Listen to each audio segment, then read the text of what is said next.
चिंता इतना भी नहीं होना चाहिए कि वह काम ही बिगड़ जाए। अच्छी नीयत से किया गया काम कभी व्यर्थ नहीं जाता और उसका फल आपको जरूर मिलता है। मैं किसी का भाग्य नहीं बनाता, हर कोई अपना भाग्य खुद बनाता है। आप जो भी कर्म कर रहे हो उसका फल आपको कल प्राप्त होगा, और आज जो आपका भाग्य है वह आपके द्वारा पहले किए गए कर्मों का फल है। तुम्हें सिर्फ अपने कर्म करने का अधिकार है, किंतु कर्म के फलों के तुम अधिकारी नहीं हो। तुम ना तो कभी अपने आप को अपने कर्मों के फलों का कारण मानो, ना ही कर्म ना करने में कभी आसक्त हो जाओ। सही कर्म वो नहीं है जिसके परिणाम हमेशा सही हो, अपितु सही कर्म वो है जिसका उद्देश्य कभी गलत ना हो। मृत्यु के समय जीव द्वारा विकसित की गई चेतना से दूसरे शरीर में ले जाती है। कौन क्या कर रहा है, कैसे कर रहा है, क्यों कर रहा है, इन सब से आप जितना दूर रहेंगे उतना ही आप खुश रहेंगे।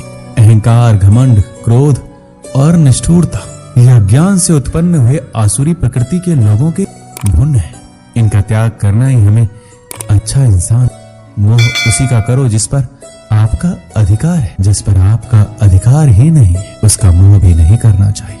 इसे वस्तुओं के बारे में सोचते रहने से मनुष्य को उनसे आसक्ति हो जाती है। इससे उनमें कामना यानी इच्छा पैदा होती है, और कामनाओं में विघ्न आने से क्रोध की उत्पत्ति होती है। जितना हो सके खामोश रहना ही अच्छा है, क्योंकि सबसे ज्यादा गुनाह इंसान से उसकी जुबान ही करवाती है। श्री कृष्ण कहते हैं, हे अर्जुन, अपने परम भक्तों जो मेरा स्मरण या चित्त मन से मेरा पूजन करते हैं, मैं व्यक्तिगत रूप से उनके कल्याण का उत्तरदायित्व लेता हूँ।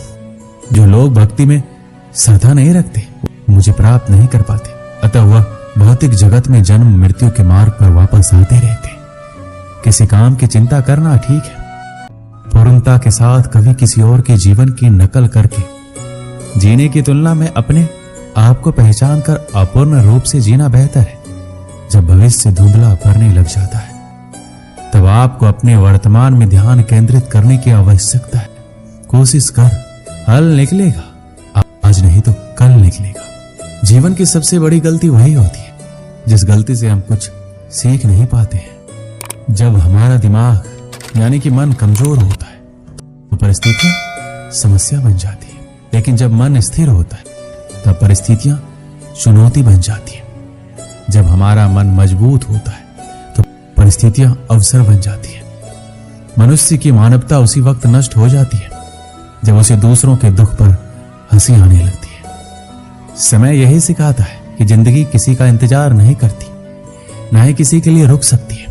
मनुष्य को अपने कर्मों के संभावित परिणामों से प्राप्त होने वाली विजय या पराजय, लाभ या हानि, प्रसन्नता या दुख इत्यादि के बारे में सोचकर चिंता से ग्रसित नहीं होना चाहिए। यदि आप अपनी गलतियों से कुछ सीखते हो तो गलतियां सीढ़ियां हैं, और नहीं सीखते हैं तो गलतियां सागर है। निर्णय आपका है, चढ़ना है या डूबना है। समस्या इतनी ताकतवर नहीं होती कि जितना हम उन्हें मान लेते। कभी सुना है कि अंधेरे ने सुबह को होने ही नहीं दिया। गलतियां ढूंढना गलत नहीं है, बस शुरुआत खुद से होनी चाहिए। जरूरी नहीं हर बार आपके शब्दों को सही समझा जाए, इसलिए कभी कभी चुप रहना ही ज्यादा बेहतर होता है। जो जितना अधिक शांत होता है वो उतना ही गहराई से अपनी बुद्धि का प्रयोग कर सकता है। सबसे समझदार और स्थिर बुद्धि वाला व्यक्ति वही है जो सफलता मिलने पर अहंकार में नहीं जाता और विफलता में गम में नहीं डूबता। प्रशंसा हो रही हो तो ज्यादा सावधान रहने की जरूरत है। जिसने मन को जीत लिया है उसके लिए मन सर्वश्रेष्ठ मित्र है, किंतु जो ऐसा नहीं कर पाया उसके लिए उसका मन सबसे बड़ा शत्रु बना रहेगा।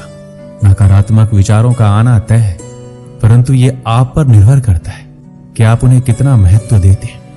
याद रखना, बेहतरीन दिनों के लिए बुरे दिनों से लड़ना पड़ता है। जीवन में कुछ भी स्थायी नहीं है, इसके लिए स्वयं को अधिक तनावग्रस्त ना करें, क्योंकि परिस्थितियां चाहे कितनी भी खराब हो बदलेगी जरूर। संसार में परेशानी देने वाली की हस्ती कितनी भी बड़ी क्यों ना हो, पर भगवान की कृपा दृष्टि से कभी बड़ी नहीं हो सकती। प्रेरणा का सबसे बड़ा स्रोत आपके अपने विचार है, इसलिए बड़ा सोचें। खुद को जीतने के लिए हमेशा प्रेरित करें। जिसने मन को जीत लिया है उसने पहले ही परमात्मा को प्राप्त कर लिया है, क्योंकि उसने शांति प्राप्त कर ली है। ऐसे मनुष्य के लिए सुख दुख, सर्दी गर्मी और मान अपमान एक जैसे होते हैं। मुश्किलें केवल बेहतरीन लोगों के हिस्से में आती है, क्योंकि वही लोग उसे बेहतरीन तरीके से अंजाम देने की ताकत रखते हैं। कोई कुछ भी कहे, बस अपने आप को शांत रखो, क्योंकि सूरज का तेज कितना भी क्यों ना हो, समुद्र को सुखा नहीं सकता। जहां आपकी कोई कीमत नहीं वहां पर रुकना अनुचित है, चाहे वो किसी का घर हो या किसी का मन। जब कोई हाथ और साथ दोनों ही छोड़ देता है, तब कुदरत कोई ना कोई उंगली पकड़ने वाला भेज देता है, और उन्हीं का नाम कान्हा है। जो मन को नियंत्रित नहीं करते, उनके लिए वह शत्रु के समान कार्य करता है। दुनिया के सामने जीतने वाला विजेता नहीं होता, बल्कि किन रिश्तों के सामने कब और कहां पर हारना है ये जानने वाला भी विजेता होता है। जो लोग बुद्धि को छोड़कर भावनाओं में बह जाते हैं, उन्हें हर कोई मूर्ख बना सकता है। जैसे जल में तैरती नाव को तूफान उसे अपने लक्ष्य से दूर ले जाता है, ठीक वैसे ही इंद्रिय सुख मनुष्य को गलत रास्ते की ओर ले जाता है।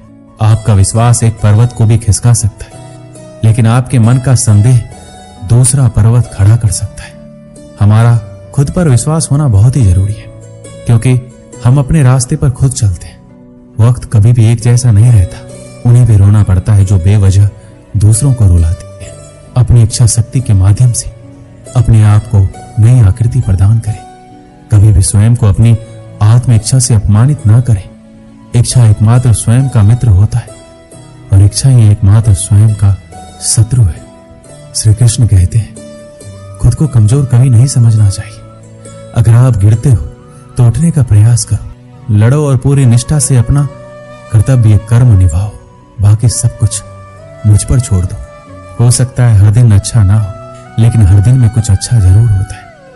धैर्य रखिए। कभी कभी आपको जीवन में सबसे अच्छा पाने के लिए सबसे बुरे दौर से गुजरना पड़ता है।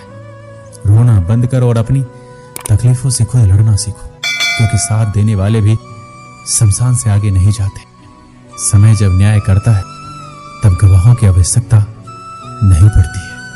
अगर साफ नियत से मांगा जाए तो ईश्वर किस्मत से बढ़कर देता है। जब भी विनाश होने का प्रारंभ होता है, शुरुआत में इंसान वाणी का संयम खोता है। जीवन में सब कुछ खत्म होने जैसा कुछ भी नहीं होता। हमेशा एक नई शुरुआत हमारा इंतजार कर रही होती है।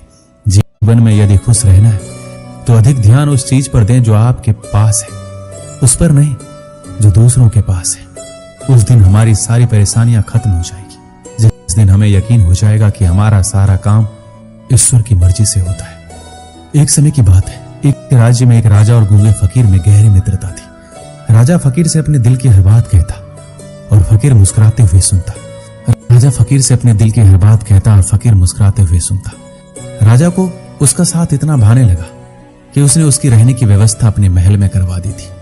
फकीर राजा के साथ महल में रहने लगा। समय गुजरता गया और राजा का प्रेम उसके प्रति बढ़ता गया। एक दिन राजा अपने काफिले के साथ राज्य भ्रमण पर निकला। फकीर भी उसके साथ था। शाम को वह राज्य के अंतिम छोर के गांव की स्थिति जानकर वापस लौट रहे थे। रास्ते में घना जंगल पड़ा।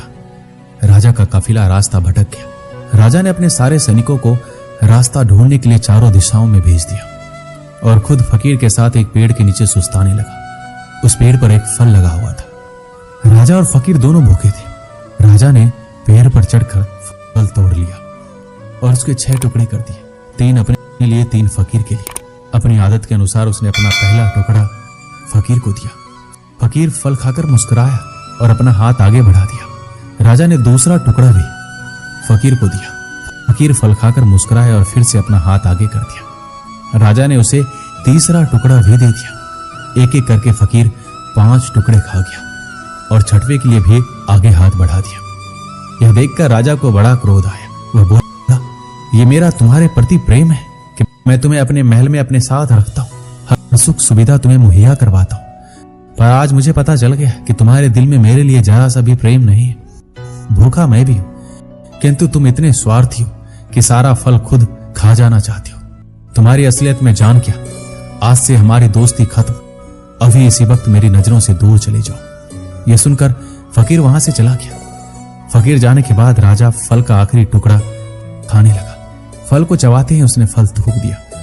फल इतना कड़वा था कि उसे खाया ही नहीं जा सकता था। राजा को समझ आ गया कि फकीर क्यों सारे टुकड़े मांगकर खा जाना चाहता था, क्योंकि फकीर राजा से बहुत प्रेम करता था। राजा की दी हर चीज वह खुशी खुशी स्वीकार करता था और सदा मुस्कुराता रहता था।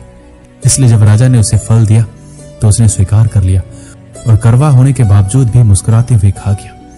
वह सारे टुकड़े इसलिए मांगकर खा जाना चाहता था ताकि राजा को इस बात का पता नहीं चल सके कि वह उसे कड़वा फल खिला रहा है। जब राजा के दिए गए मीठे फल उसने खुशी खुशी खाए थे तो कड़वा क्यों नहीं खाता। ये बात समझ में आने पर राजा पछताने लगा, मगर अब देर हो चुकी थी। अपने संदेह के कारण वह अपना परम मित्र खो चुका था। इस कहानी से हमें क्या सीख मिलती है? सच्चा दोस्त कभी आपका बुरा नहीं चाहेगा, वह आपको रोकेगा भी आपके भले के लिए। सच्ची दोस्ती हमेशा सहज कर रखे।